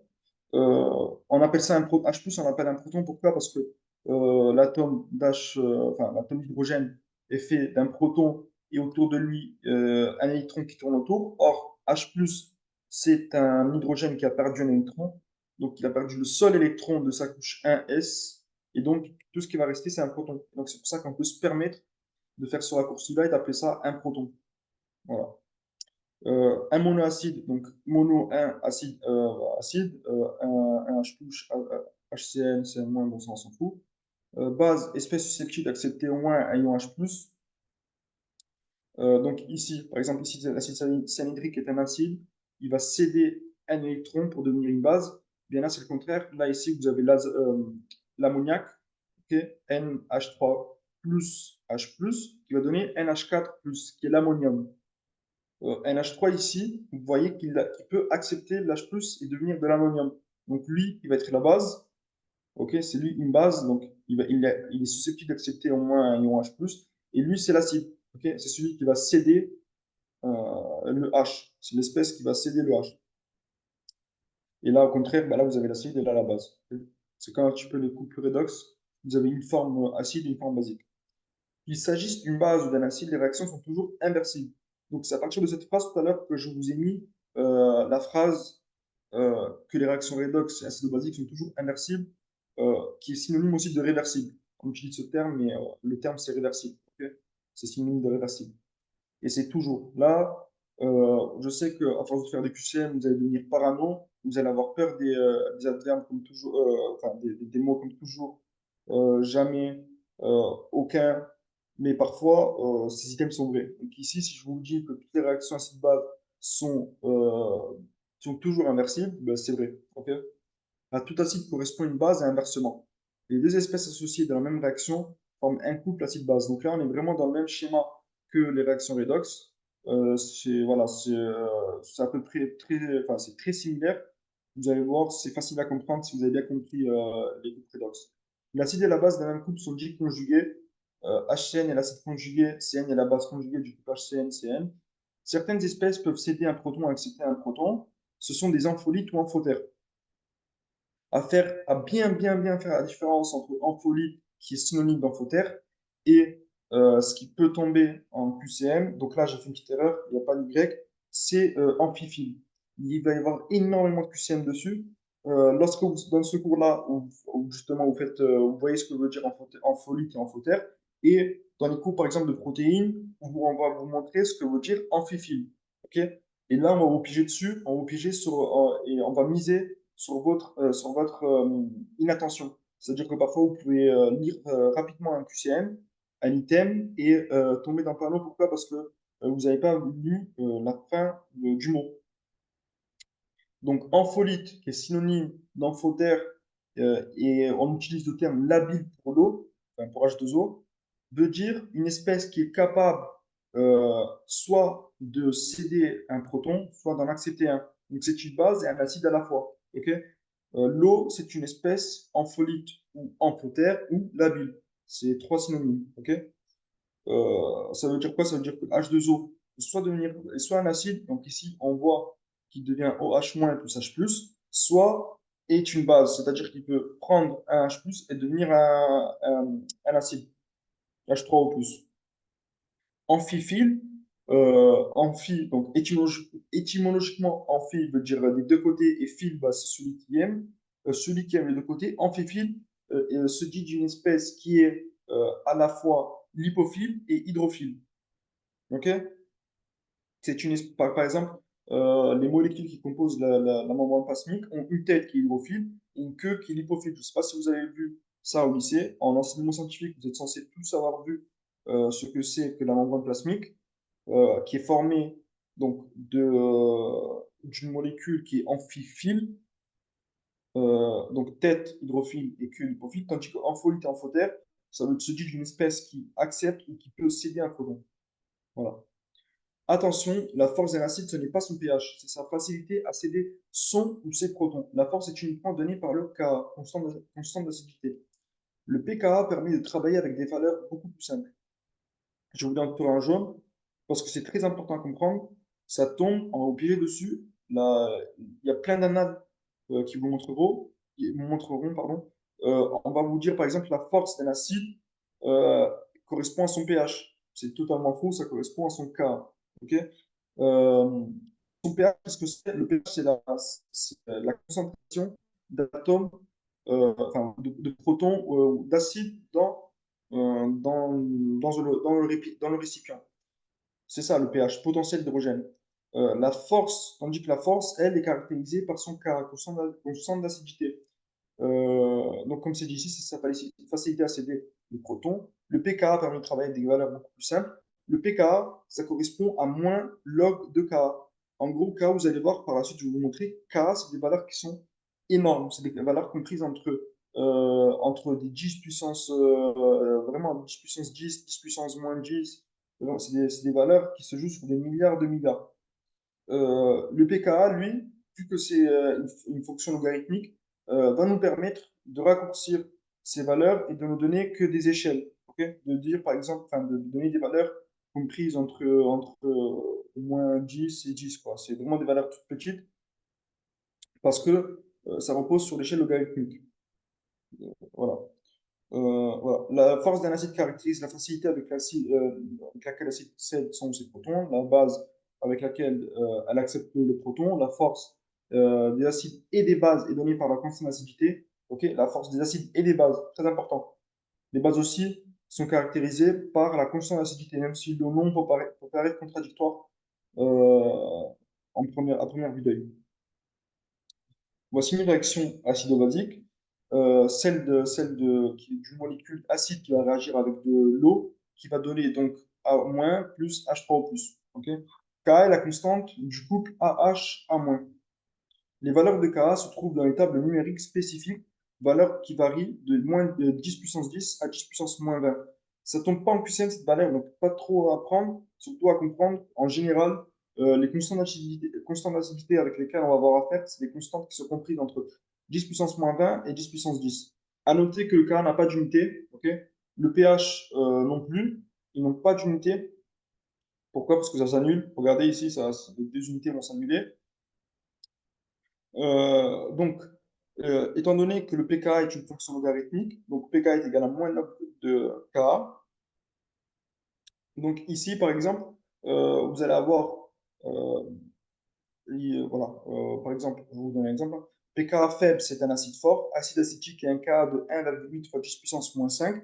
On va avoir un pKa de 4,7. OK? Un pKa qui est fort, donc un pKa avec une grosse valeur, comme 9,2, 10, 20, va être un acide faible. Donc, par exemple, l'acide cyanhydrique, qui a 6,3 fois 10 puissance moins 10, ce n'est pas des valeurs à prendre, c'est surtout à comprendre. Les exemples non plus ne sont pas à prendre, ça ne tombe pas, mais c'est surtout à comprendre. C'est cette phrase qui est très importante. pKa faible, acide fort, pKa fort, acide faible. Pourquoi? Parce que c'est des valeurs logarithmiques avec un moins. OK?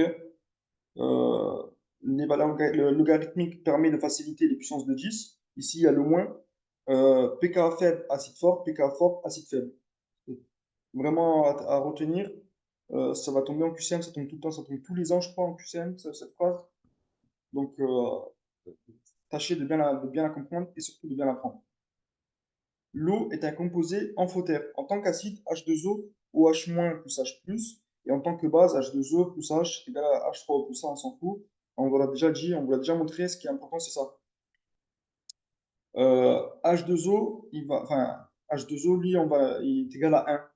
Ok, parce que c'est la référence. C'est égal à 1. Donc H2O la concentration, ici le K de H2O, ici on peut mettre, enfin, là on peut le remplacer par 1 puissance 2 est égal à 1. Donc ici, ça se simplifie, ça donne une constante de l'eau qui est égale à OH, enfin, la concentration, là, c'est entre parenthèses, c'est la concentration de OH fois la concentration de H3O+. Euh, Lorsque l'eau est neutre, donc le pH de l'eau neutre est égal à 7, vous allez avoir, donc ici, autant de H3O+, qu'autant de OH-, donc 10 puissance, enfin 10 puissance moins 7 fois 10 puissance moins 7, ça fait 7, enfin, moins 7, moins 14. Et étant donné que le pK, c'est moins log de K, bah, ça va donner un pK de 14, parce que du coup, ça va, les moins vont s'annuler.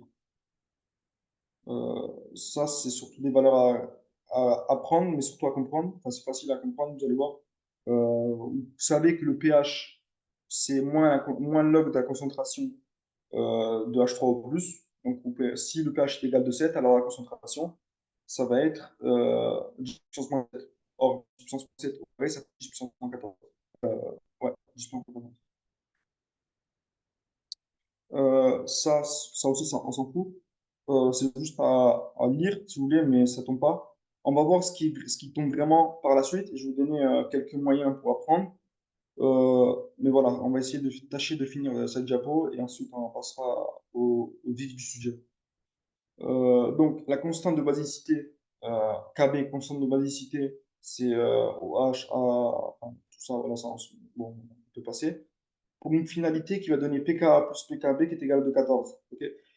Dans ce cours, on va vous faire plein de démonstrations. Si vous n'apprenez qu'avec les démonstrations, vous allez vite oublier, vous allez vite vous mélanger les pinceaux. Donc, je vous conseille d'utiliser les moyens mnémotechniques que je vous donner par la suite. Pas pour ça, parce que ça ne se tombe pas. On va voir ça tout de suite. pKb et pKa étant liés, on considère pKa pour caractériser la force d'une base. Ça, on l'a vu.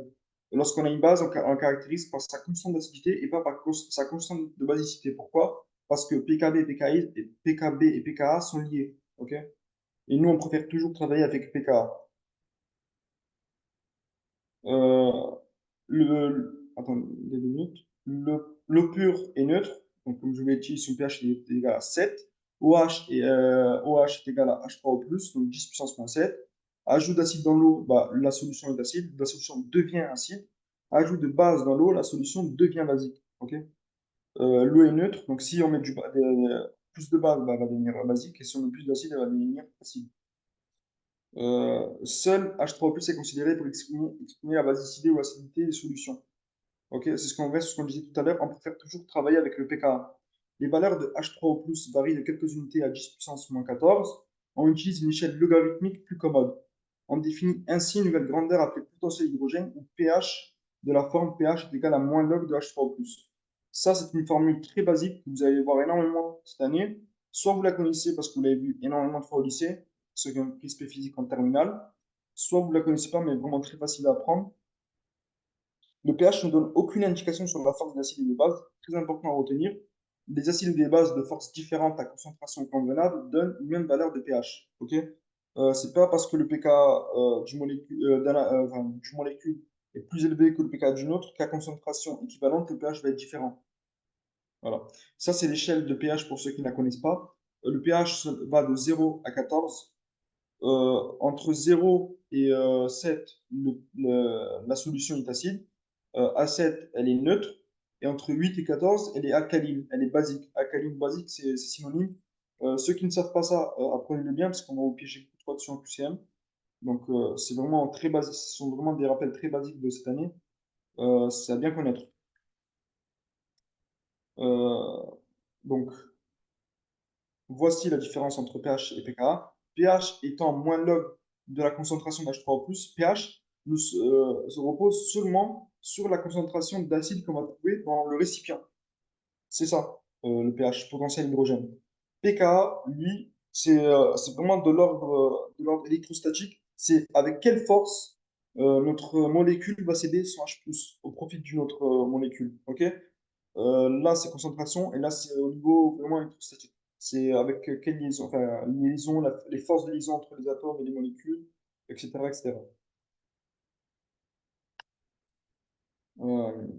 Un acide en solution donne lieu à deux équilibres. Son équilibre à lui-même, donc la réaction avec lui-même. Donc B c'est pas un atome en particulier, B c'est une variable, là, c'est un atome en, peu importe l'atome, quoi, c'est un atome quelconque. Ok. Un atome, ici BH, donc acide plus H2O, va donner BH- plus H3O+. Ça, c'est le premier équilibre qu'il va donner. Et le deuxième équilibre, ça va être donné par les molécules d'eau. Les molécules d'eau, on a vu qu'elles étaient amphotères, donc pouvant réagir avec elles-mêmes et donner soit des OH-, soit, enfin, donc des bases, soit des H3+, donc des acides. Les espèces présentes sont tout ça. Quatre relations existent entre entre les activités ou concentrations de ces espèces. Bon, je vous laisse faire ça. Euh, à savoir que là aussi, comme pour les réactions redox, il y a quatre étapes. Ok. On va voir le moyen mnémotechnique qui va être le même que celui de tout à l'heure pour retenir la troisième et quatrième étape. La première, c'est facile. C'est voilà, la première étape, enfin, la première relation, c'est d'écrire. Donc, ça, c'est d'écrire la constante de la réaction qui est mise en jeu. La deuxième relation, deuxième étape, c'est d'écrire l'équilibre de la réaction entre les molécules d'eau. La troisième relation, c'est l'électroneutralité de la solution. Donc, le maintien de la charge électrique, il faut toujours que ce soit neutre. Okay, donc, comme tout à l'heure, NOEM. Donc, NO, là, il n'y a pas de NO, donc on s'en fout, mais c'est surtout OM qu'il faut retenir. E pour la troisième relation et M pour la quatrième. La troisième, donc, neutralité, donc on maintient une charge électrique à même équivalence à gauche et à droite. La quatrième relation, c'est conservation de la matière, donc M pour la matière. Il faut qu'il y ait autant de B ici qu'autant de B ici. Voilà. Autant de O de ce côté que de O de ce côté, etc. Pour calculer le pH, donc calculer H3O+, on fait une première approximation. Nous considérons que les H3O+, pour le moment de la dissociation de l'eau, sont négligeables, ce qui revient à ne considérer que l'équilibre. Numéro 1. Peu importe. En QCM, pour ce cours, on vous donnera 4 types d'espèces chimiques et on vous demandera quelle est sa formule pour calculer le pH. Quelle est la formule d'une molécule d'acide fort, donc acide fort qui a un pK faible? Quelle est la formule d'une molécule d'acide faible, donc qui a un pK fort ou élevé? La formule d'une base forte et la formule d'une base faible. Là, c'est très important à comprendre ce qu'on va faire par la suite, parce que ça va être le fruit de la plupart des QCM. C'est sur ça que le prof va vous poser des questions. En général, en QCM aussi, c'est là où on va vous faire le plus de pièges. Donc, à bien comprendre. Voilà. Attendez une minute. Bon, on va juste faire ça alors. Voilà, donc cette approximation, ça, je crois qu'on peut le passer. Toutefois, il y a encore plus. Là, c'est les approximations qu'on fait. Donc, la première approximation, c'est qu'on peut négliger la deuxième relation. Et la deuxième approximation, c'est qu'on peut négliger la première relation lorsque l'acide est fort. Mais ça, on s'en fout. Il faut juste retenir. Enfin, on s'en fout pas parce que il y a eu déjà des pièges en QCM sur ça, entre les relations et les approximations. Retenir que la première approximation, c'est pour négliger la deuxième relation. Et la deuxième approximation, c'est pour négliger la première relation. OK? Voilà. Euh, voilà. C'est ça dont je vous parlais tout à l'heure. Voici les formules, les 4 formules à apprendre de ce cours. On va avoir un moyen écrit pour les apprendre. Ces formules, en fait, elles sont compliquées au premier abord. Et si vous comprenez bien le cours et toutes les démonstrations qui y sont faites, moi, j'ai pas eu le temps de toutes les démontrer, mais si vous comprenez bien ces démonstrations-là, soit vous les apprenez sans, on va dire, moyen mnémotechnique, soit vous utilisez un moyen mnémotechnique. Pourquoi? Parce que la dernière fois, je vous ai dit que lorsque vous êtes face à un QCM, le but, c'est de perdre le moins de temps possible. Donc, que vous ayez compris la relation entre les différentes formules et que vous ayez compris la formule finale, c'est une chose, mais que vous l'ayez apprise et que vous ayez possible d'y répondre en un rien de temps, en 3 ou 4 secondes, c'est une autre chose. Moi, je vous ai dit que j'ai essayé d'abord de comprendre, donc j'ai essayé d'abord de toujours essayer de tout comprendre et de retrouver les réponses par la compréhension, mais arrivé à un moment, lorsque vous savez ça euh, et que vous voulez perdre moins de temps, vous allez trouver un moyen multiple pour aller plus vite, bien que vous ayez compris. Eh bien, en voici l'exemple parfait. La formule d'un acide fort, enfin le pH d'un acide fort, ça va être moins log de C. C étant la concentration donc de l'espèce dans le récipient. La formule de l'acide faible, ça va être pH est égal à 1 sur 2 pK moins 1 sur 2 log. Basse force, ça va être le pH est égal à 14 plus log C. pH est égal à 1 sur 2, 14 plus pK plus log de C. Vous avez fait les cours de Sébastien Martinez. Okay. Sébastien Martinez, il vous a appris quelques méthodes qui est utilisées en mémorisation par les champions du monde ou par ceux qui utilisent ce domaine-là pour mémoriser. Sur quoi est-ce que se basent ces méthodes? C'est sur l'association. On associe toujours ce qu'on va apprendre à ce qu'on connaît. Vous avez vu aussi ce qu'on appelle le major system. Donc, pour apprendre des valeurs chiffrées sous forme d'image et donc les transformer sous forme d'abord de mots et ensuite en images visuelles qu'on pourra mieux retenir. Moi, ce que je vous propose, c'est justement d'utiliser ça. Ok? Utiliser ces moyens-là. Et là, dans la diapo qui arrive ensuite, je vais vous montrer euh, comment est-ce qu'on fait pour apprendre ça. Déjà, comment est-ce qu'on fait pour apprendre ça? Il faut transformer dans votre tête l'acide fort, ok, acide fort en une image. Et cette image, il faudra l'associer à ça, à moins log de C. Donc, il faudra transformer acide fort en une image et moins log de C en une autre image. Pareil pour acide faible. Ok? Et pour cette formule aussi. Acide faible, il faudra transformer en une image et ça en une autre image. Pareil pour ça, pareil pour ça. Et pour ça, il faut faire des histoires, des petites histoires de quelques mots. Vraiment, c'est des petites histoires qui rentrent dans ces cases-là, quoi, tu vois. Donc, elles sont pas vraiment longues. Il faut juste les retenir. Et ensuite, lorsque vous serez face à votre QCM, vous allez d'abord mettre longtemps à retenir ces histoires-là. Mais lorsque vous les aurez apprises à force de faire des QCM, à force de les revoir, ça va devenir vraiment très systématique. Et vous allez mettre 3 ou 4 secondes à retenir et à reconnaître ça. Il faudra toujours faire comme je vous ai dit. Lorsque vous avez des moyens mnémotechniques et que vous avez appris un passage de cours avec des moyens minimaux, il faut toujours regarder les mots-clés qui vous intéressent dans le QCM, ceux sur quoi on est susceptible de vous piéger. Donc, lorsque vous allez faire un moyen mnémo pour acide faible, il faudra toujours regarder, il faudra toujours s'assurer qu'on parle d'un acide faible et que ce soit la formule d'un acide faible. Ok. C'est comme ça qu'on va plus vite dans un QCM. Je vous ai fait des histoires, donc pour bien euh, comprendre ça.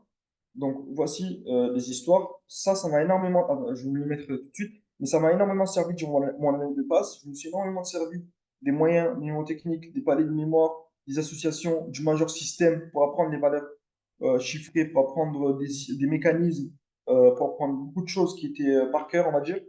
Et bah, justement, ça m'a évité de réciter les trucs 10 000 fois dans ma tête en y passant des heures, de créer des images et d'y aller plus vite en faisant des associations. Là, c'est pareil. Voici l'histoire qu'on peut faire. On va essayer de voir la première. Vous pouvez prendre en photo si jamais vous voulez apprendre ça par cœur avec l'histoire. Là, pour acide fort, acide fort, vous pouvez vous imaginer Popeye qui boit de l'acide pour acide fort. Voici l'image, donc acide fort, et qui fait un bras de fer avec le Loch Ness, le monstre du Loch Ness. Je ne sais pas si vous connaissez. Loch pour log. Donc, je me suis appuyé euh, sur, euh, sur, sur le son. On peut faire des associations sur le son, sur l'étymologie, sur le sens aussi de ce que ça veut dire. Moi, des fois, je faisais un petit peu de tout. Là aussi, du coup, la formule, il faut d'abord faire une image pour acide faible, ok, donc téléphone qui s'éteint car batterie faible, et ensuite la formule pour retenir ça, enfin l'image pour retenir la formule. Donc, une image pour retenir ce que vous voulez apprendre et une image pour retenir la formule de ce que vous voulez apprendre. Donc, impeccable, bien à bord du Loch Ness. Et à chaque fois que je vous dis, par exemple, donne-moi la formule d'acide faible, il va falloir se rappeler de ça. Vous rappelez, pourquoi est-ce que vous faites ça? Parce que les images et donc les histoires, vous allez mieux les retenir que des valeurs numérisées. OK? Là, c'est pareil, Popeye en blouse qui fait un bras de fer avec Thor sur le Ness. Bon, ça, c'est des histoires. Je vous laisse les lire ou les prendre en photo si jamais ça vous intéresse. Mais surtout, pourquoi je vous ai fait ça? Durant ce cours, c'est pour vous montrer l'importance des moyens mnémotechniques et de la formation qui vous est dispensée par Sébastien Martinez. Il y en a beaucoup d'entre vous qui ne la suivent pas en pensant que c'est inutile ou que c'est un truc de champion ou d'intello ou quoi. C'est faux. Et il faut bien regarder les rediffusions des cours que vous a donné Sébastien Martinez, d'accord? Donc là, voici les histoires. Par exemple, je veux me souvenir en QCM de la formule de l'acide faible. on va vous donner une formule et vous savoir si c'est là ou pas. Donc, ce que vous allez faire, c'est que vous allez vous souvenir de l'histoire. Donc, téléphone, je vous dis, donne-moi la formule d'un acide faible. Vous allez vous souvenir de l'histoire d'un téléphone qui s'éteint car la batterie est faible et un PK vient le récupérer à bord du Loch Ness, du monstre du Loch Ness. OK? Ensuite, bah, vous allez retransformer toutes ces images en valeurs chiffrées. Donc, téléphone qui s'éteint car batterie faible, bah, batterie acide faible, et un PK, ici pour PKA, et vient à bord du Loch Ness bah, pour log. OK. Ici, pareil, ici, voilà une application du Major System. Popeye en blues qui fait un bras de fer avec Thor sur le Loch Ness. Popeye en blues, Popeye pour fort et blues pour base, qui fait un bras de fer avec Tor. Tor, pourquoi? Parce que T et R. Vous avez vu le Major System, ça consiste à transformer des valeurs chiffrées en mots. Et pour ça, il faut prendre chaque lettre, chaque chiffre de 0 à 9 et le transformer en une lettre, ok, en une consonne. Et ensuite, lorsque vous voulez apprendre des valeurs, euh, des chiffres entiers, par exemple une 14 ou quoi, vous allez associer ces deux consonnes et trouver des voyelles entre les deux consonnes et y faire des mots. Ok. Bah, voici l'exemple. Par exemple, ici, j'avais pour moi dans mon major système, j'en avais fait un. Le 1 correspondait à un T et le 4 à un R. Ben, T et R, ça me faisait penser à ça. À toi. Ok. C'est l'importance des moyens mnémotechniques. Moi, ça me permettait d'aller très très vite en QCM. Arrivé à un stade où je connaissais ces histoires par cœur, je ne mettais pas plus que quelques secondes à retrouver la formule et à vérifier ça. Parce qu'en OD, la formule en QCM, je pourrais très bien vous dire que la formule d'un acide faible, bah, ça correspond à ça. Bah, c'est faux. Ok. Pourquoi? Parce que bah, c'est ça la formule. Et c'est ça qu'il doit faire en QCM. Il doit reconnaître les formules. Je vais vous montrer tout à l'heure un exemple de formule qui tombe bien dans la langue. Voilà. Il y a ces formules-là et il y a d'autres cas d'exemple dans ce cours avec des formules. Ok. Tout à l'heure, on avait vu les formules pour acide faible, acide fort, base forte, base faible. Euh, le pH d'une solution d'un sel d'acide base faible dépend de la force de l'acide ou de la base associée au sel. Voilà. Le pH il dépend de la force. Pourquoi? Parce que, d'un acide base dépend de la force de l'acide. Pourquoi? Parce que vous avez les formules juste ici. Vous voyez que pour calculer le pH, le pK intervient. Voilà. Là, lorsque vous avez un sel d'acide fort et de base faible, le pH est égal à 7. Lorsque vous mélangez un acide faible et un acide fort et une base forte, les pH sont égaux à 7. Lorsque vous mélangez un sel d'acide fort et une base faible, donc sel, si vous en foutez de ce mot, c'est en gros, ce qu'il faut retenir, c'est que lorsque vous mélangez un acide fort et une base faible, là voici la formule. Cette formule-là, normalement, elle doit vous faire rappeler quelque chose, c'est la même formule que pour un acide faible. OK? En QCM, on pourrait très bien vous demander quelle est la formule d'un acide fort et d'une base faible. Il faudra vous souvenir de celle-ci. Ok.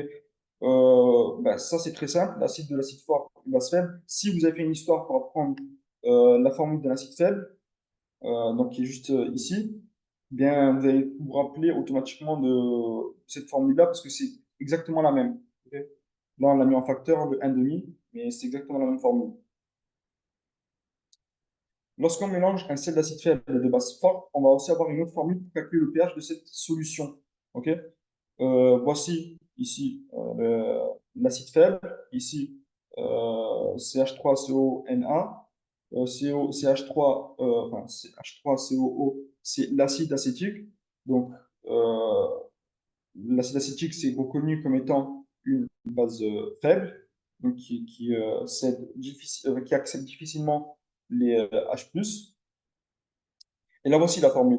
Je pourrais très bien me demander en QCM quelle est la formule de cet acide faible et de base forte.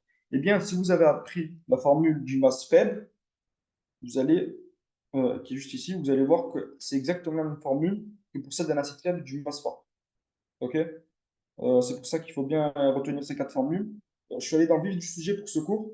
Donc, je vous ai mis directement ce qui tombe et ce qui ne tombe pas. J'espère que vous aimez ce format-là avec des moyens mnémotechniques en plus pour que vous puissiez mieux retenir.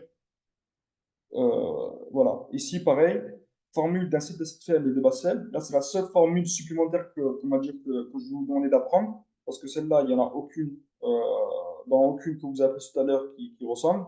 Pour un acide faible et une base faible, vous avez un demi de pK, enfin un demi de la somme des deux pK. Voici tout l'exemple. Bon, je vais vous le passer. Il est 25. Voilà. euh, les solutions de tampon obtenues en mélangeant un acide faible avec des sels de base forte et un base faible avec des sels d'acide fort. Déjà, qu'est-ce que c'est que les solutions de tampon? Solutions tampon, vous allez voir qu'en U3, vous avez carrément un cours qui porte ce nom. Vous allez voir ce que c'est que les solutions tampons. Les solutions tampons sont très importantes dans le corps. Pourquoi? Parce qu'en fait, ce sont des solutions qui vont maintenir le pH, peu importe ce que vous allez ajouter. Euh, C'est-à-dire que lorsque, par exemple, vous allez ajouter dans une solution tampon un acide, de l'acide, par exemple, du bouteille d'acide dans une solution de tampon, le pH ne va varier que très peu. Ok. Et ça, c'est un intérêt primordial dans notre corps pour maintenir un pH constant. Parce que vous allez voir que chaque cellule, enfin chaque milieu dans notre corps fonctionne à un pH qui est strictement défini. On ne peut pas travailler avec des pH extrêmes. Ok. Voici voilà. L'intérêt des solutions tampons est de maintenir la valeur d'un pH constant. L'importance est extrême lorsque des réactions doivent se faire à pH constant alors que des ions H3O+ ou H- sont produits. À savoir que ces ions-là, H3O+ ou H- sont censés, donc, comme on l'a vu tout à l'heure, modifier le pH. Pourquoi? Parce que H3O+, c'est de l'acide. Donc, la concentration de H3O+ influe sur le pH. Le pH est égal à moins log de l'acide, moins log de H3O+. Mais avec les solutions tampons, l'acidité ne va se modifier que très peu. Et c'est très important dans notre corps. Par exemple, le sang humain est tamponné à pH égal à 5,4 par des systèmes tampons tels que le bicarbonate, ok, H2, enfin, H2CO3, HCO3-, et l'acide phosphatidique, donc H2PO4- et HPO4 2-. Donc, les solutions tampons, pour bien que vous compreniez ce que c'est, enfin, j'espère que vous avez compris ce que c'est, mais c'est un mélange d'acide faible avec de base forte ou, je dis bien ou, un mélange de base faible avec des acides forts. D'accord? On ne vous demandera pas d'apprendre ça, on s'en fout des exemples. C'est vraiment ça qu'il faut retenir. C'est très important de retenir ça. Les formules dans ce cours, on ne vous demandera d'apprendre aucune formule, aucune valeur. Il faut juste retenir le cours, sa globalité. Il faut retenir les priorités, les règles. Mais on ne va pas vous demander, par exemple, de retrouver le potentiel redox du cuivre, comme je vous l'ai dit tout à l'heure, ou de savoir si c'est un acide faible ou si c'est un acide fort. Ok. Il faut juste retenir ce que je vous ai dit si vous l'avez écrit ou quoi. Alors vous écouterez ce vidéo sans souci. Et puis vous allez mieux pouvoir cibler ce qu'il faut apprendre. Il faut tout comprendre. Donc là, on avait 1h30 pour faire ce cours. Sachez qu'à la fac, ce cours, il est fait en 2 heures. Il est fait par, il me semble, au Bouillon, je crois. Donc voilà, on est dans les temps à peu près. C'est un cours qui est relativement facile, où les questions sont redondantes, c'est toujours les mêmes choses qui tombent. En général, on va vous demander les mêmes choses en général. Et c'est pour ça que dans ce cours, je tenais absolument à vous faire ces mnémotechniques pour que non seulement vous puissiez répondre à toutes les grosses questions qui tomberont sur ce cours, mais qu'en plus, vous les répondiez de manière rapide. Voilà. Euh, voilà, on a presque fini, c'est la dernière diapo. Enfin, c'est l'avant-dernière. Après, je vais vous montrer un exemple d'anal. Il faut juste retenir cette dernière phrase. Ça, c'est une phrase, enfin, c'est deux phrases aussi. Enfin, une dernière chose qui tombe en général beaucoup, c'est la neutralisation.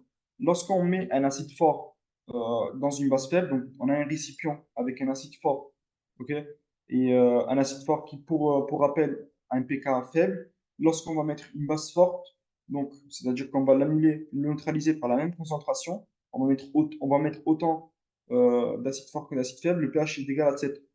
Lorsqu'on va on va neutraliser un acide faible par une base faible, le pH est différent de 7. On sait pas de... Il y a tout un tableau dans le cours, vous allez voir, qui donne des valeurs, mais elles ne sont pas à prendre. Je dis bien, elles ne sont pas à prendre. Attention, en passe, vous ne savez pas ce qu'il faut apprendre ou ce qu'il ne faut pas apprendre. C'est pour ça que moi, lorsque je donne des cours, je vous dis, enfin, je vous aide et je vous dis ce qu'il faut apprendre ou pas. Voici un exemple d'anal. Donc ça, il me semble que ce soit une anal de 2017. Euh, Peu importe, j'aurais pu prendre une anal d'une autre année, mais bon, peu importe. On va essayer de la corriger ensemble et on va voir si vous avez bien retenu ou bien compris ou pas.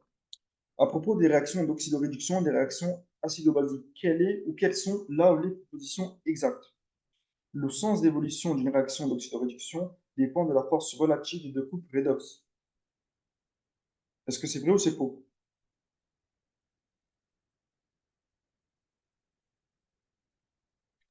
C'est vrai. C'est vrai. On l'a vu tout à l'heure, le potentiel redox, on regarde lequel des potentiels redox est le plus élevé, et c'est là qu'on va savoir si la réaction se fait dans un sens ou dans l'autre. Je vais vous mettre ça ici, voilà. Ici, là, on regarde toujours quel est le potentiel redox le plus élevé. Par exemple, si tout à l'heure, on avait un potentiel redox de l'argent plus élevé que celui du zinc, donc la réaction se faisait en faveur de la réduction de l'argent. Ok. Donc la réaction se faisait dans ce sens-là, dans le sens 1. Voilà. Euh, Item B. L'équation de Nernst permet de calculer la force électromotrice d'une pile à partir des potentiels redox standards. C'est vrai ou c'est faux? Je crois que c'est faux, hein. L'équation de Nernst, comme je vous l'ai dit, c'est pas une équation à prendre. Il faut juste comprendre à quoi elle sert. Elle sert donc, comme l'item le dit, à calculer la force électromotrice d'une pile des potentiels redox standards, à partir des potentiels redox standards. Il faut juste retenir ça. Euh, la force électromotrice, c'est ça. Enfin, je vous l'ai montré tout à l'heure. Euh, c'est ça. Voici l'équation de Nernst. Voilà. C'est ça l'équation de Nernst, on va dire. Ou alors ça c'est une simplification de ça. On a de la force électromotrice à partir des potentiels redox standards des molécules, enfin des couples redox. Eux, là, c'est aussi égal à la force électromotrice qui va être créée donc, lorsqu'on va ajouter ces deux, enfin, les deux réactifs. En gros, vous allez mettre dans votre récipient, par exemple dans votre pile ici, vos deux réactifs à des concentrations inconnues. La réaction de Nernst va nous dire à quelle différence des potentiels, quelle force va être créée ces différences des potentiels donc grâce à E, ok. E qui est égal au potentiel redox standard. Dans une réaction d'oxydoréduction, un oxydant devient réducteur à la suite d'une réaction de réduction. C'est vrai ou c'est faux?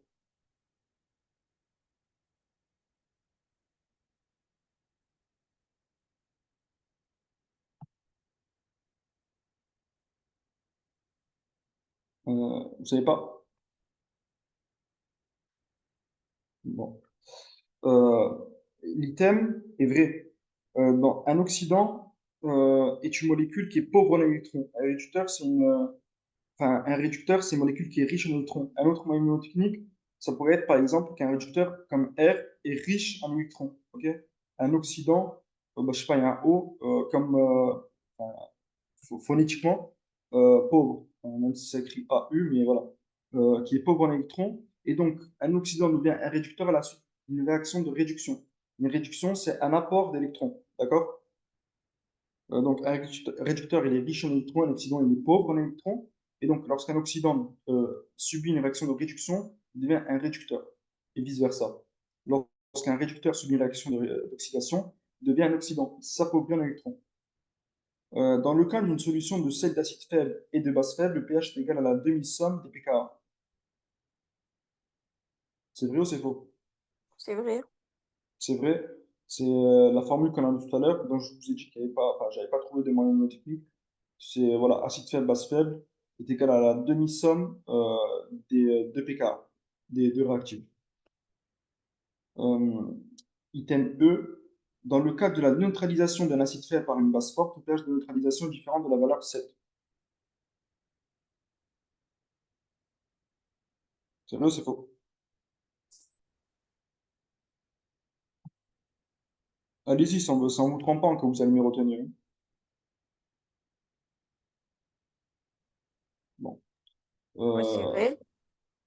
c'est vrai. On l'a vu juste de la diapo d'avant. Neutralisation. Donc, enfin, là, c'était pas, enfin, là, on parle de l'acide faible par une base forte. Euh, il faut savoir que la neutralisation d'un acide fort par une base forte elle est toujours égale à 7. Par contre, la neutralisation d'un acide faible par une base, qu'elle soit faible ou forte, pardonnez-moi, mais j'ai oublié de mettre forte ici, est toujours différente de 7. Dans le cours, vous allez voir plein de valeurs, mais elles ne sont pas à prendre. C'est pour ça que je ne vous ai pas mis le tableau du cours. D'accord? Sur ce, je vous souhaite bon courage. C'est un cours qui était, si vous l'avez fait au lycée, vous comprendrez facilement. Si vous ne l'avez pas fait, c'est pas grave. Je vous ai donné tous les outils pour mieux apprendre et comprendre. C'est un cours qui est facile. Ok, c'est un cours où on ne doit pas perdre du temps en novembre ou en décembre. Donc, si vous voulez y perdre du temps, en général, les premiers cours de UE1, ce sont des cours faciles. Donc, s'il faut perdre du temps dessus, autant les perdre maintenant en août. Ok, donc n'hésitez pas à poser des questions, à y passer du temps, parce que c'est des cours qui devront être censés être faciles pour vous, qui avez fait la pré-rentrée, et qui va vous aider donc à vous démarquer de ceux qui commencent le 4 septembre. D'accord? Donc j'espère que vous avez bien compris ce cours, ou du moins les grosses parties de ce cours, parce qu'en 1h30, on n'a pas le temps de voir tous les détails et de tout expliciter. Je vous souhaite un bon courage, une bonne continuation, et si jamais vous avez des questions, vous pouvez me les poser soit maintenant, lorsque le reste des gens ont quitté, soit vous pouvez me les poser en privé. Voilà. Je vous souhaite une bonne journée. Merci. Merci, au Merci. revoir. Au revoir. Au revoir.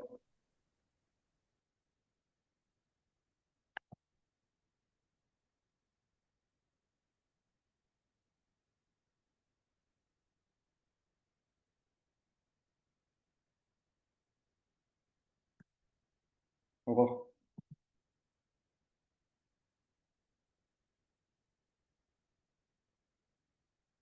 Bon. Yannis, si tu veux me poser une question, tu peux, ou alors je vais mettre fin au live.